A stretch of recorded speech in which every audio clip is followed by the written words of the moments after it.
Welcome back. It's Tuesday of the Passion Week of Christ.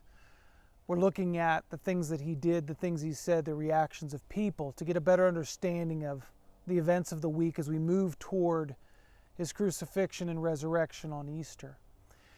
Jesus enters into Jerusalem early on Tuesday morning and immediately engages with the religious leaders of the day over two particular questions. It says in chapter 21 of Matthew, verse 23, "And when he entered the temple, the chief priests and the elders of the people came up to him as he was teaching and said, 'By what authority are you doing these things?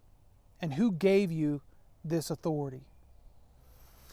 These two questions really frame the entire interaction.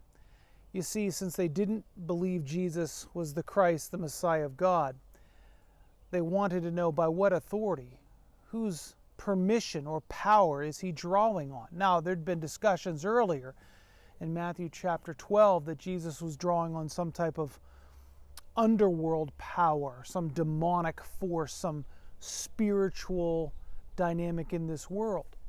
They've accused him of that because his miracles were undeniable. So there has to be a power source. And so now we get to the question of authority.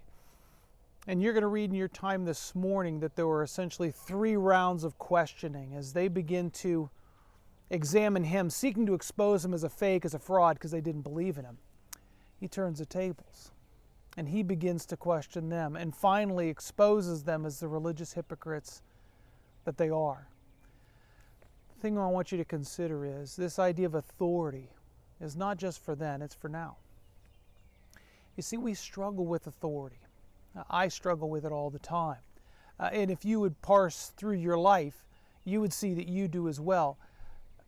Well, on what authority do I treat my wife a certain way, or my kids a certain way, or the people in traffic a certain way?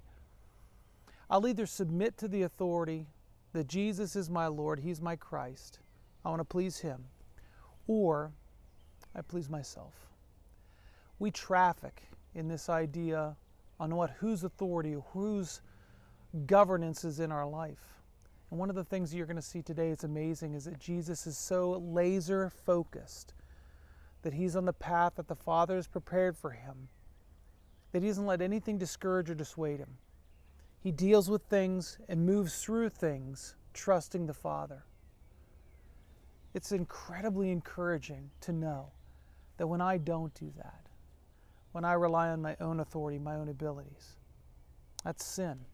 And my only hope is that Jesus Christ in His life perfectly lived by faith.